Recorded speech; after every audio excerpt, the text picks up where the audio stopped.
guys, Brian from Snowwalker Bushcraft, doing some homesteading skills today.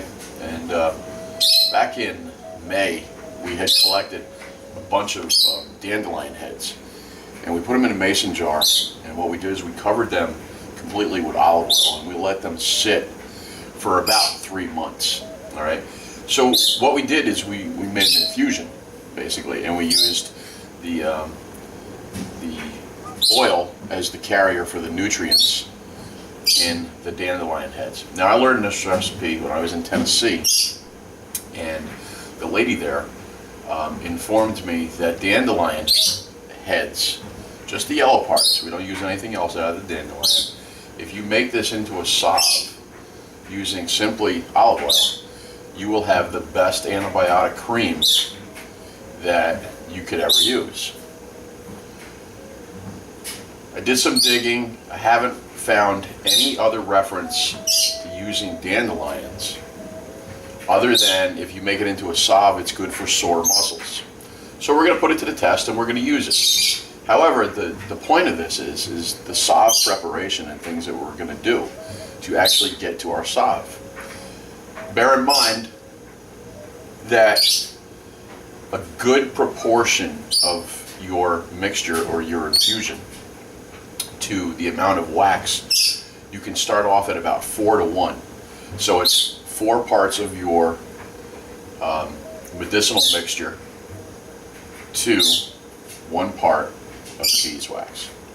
So we're actually melting beeswax now. It is easier if you shave down your beeswax.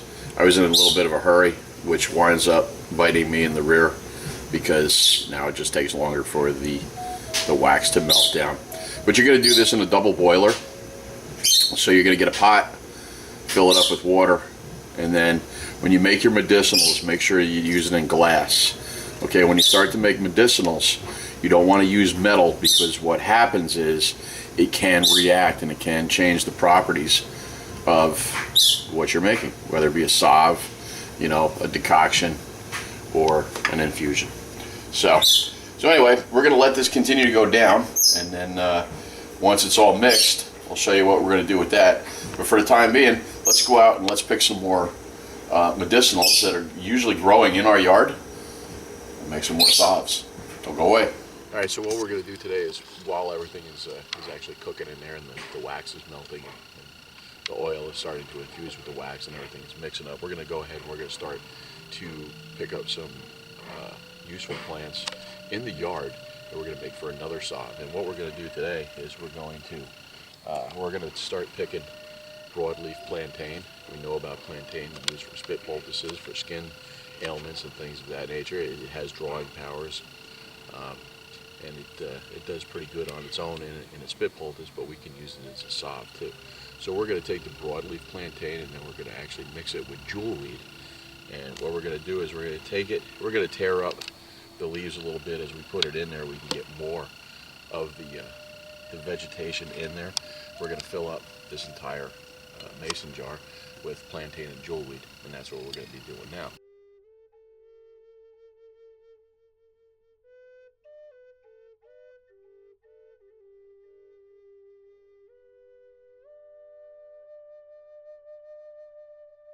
Alright, so now we're going to work on the jewelweed.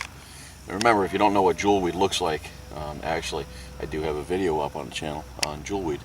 There's also one up on plantain as well. So we have our jewelweed, and we're going to pick that and we're going to add that to the plantain. Here's something else that you have to remember. Always bear this in mind. Usually wherever there's a good plant growing, there's a bad plant growing. So most of the time you're going to find jewelweed around poison ivy. Make sure you don't get into the poison ivy while you're picking your jewelweed. So this looks like a pretty good crop right here, and it doesn't look like there's mixed in with any poison ivy. So we're going to go ahead and we're going to pick this now.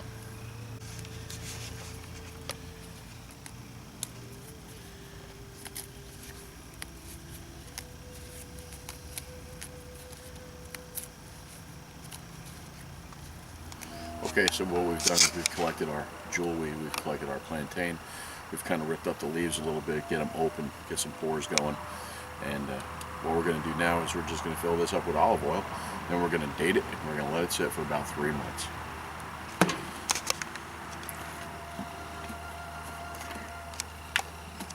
Doesn't matter what kind of olive oil you're using, plain old olive oil.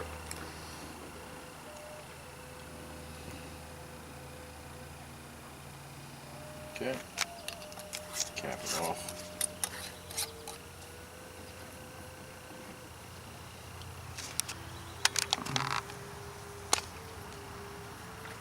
What we're going to wind up doing with this Salve once we get done is we're going to use this for the relief of poison ivy. Obviously, jewelweed will help stop the itch. We probably could use it as a preventative, but I'd have to try that out and see if it actually works.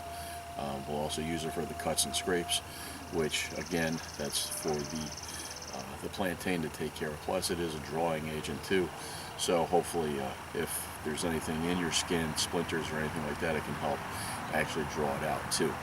I think next year what I'm going to do is I'm going to combine all three and use it all the way around, and see what other plants I have around here that I can use to actually to help in whatever process I'm looking for healing or whatever. If I could find some comfrey, that'd be great. If I could find some calendula, that'd be even better. So anyway, we're done with this part of it. Let's go back inside. Let's finish up the rest of the dandelion salve, and we'll be done with today. All right, so what we've actually done is we've taken our mixture and we've used it at a rate of, again, like I said, 1 part beeswax to 4 parts infusion. All right, so this is what we actually wound up with. I did 4 smaller sizes. I did 4 larger sizes from there. These are my travel ones that I'm going to use. We had enough left over to put right here in a mason jar. This will be the mother supply here, or the house supply that's still gelling up right now. We don't necessarily have to spend a lot of money doing this. You know, I got some fancy tins, no big deal. What could you use? You could use jelly jars. You know, once you get all done, you can clean them out. You can use those. You know, any kinds of containers that you used that can be used. So, you know, instead of spending a lot of time and energy, you know, and money buying, you know, man-made products, things like that, things that have names that you can't even pronounce, go on out and see what kind of useful plants that you have in your yard. Okay, they may be classified as weeds, but they're really useful. All right. Today you saw the results of picking dandelion blossoms. You saw the beginnings of working with salves for plantain and jewelweed. So that's 3 major things that you're looking at. Try them, use them, see how well they work. It's going to cost you a little bit of olive oil, a little bit of beeswax, a little bit of time.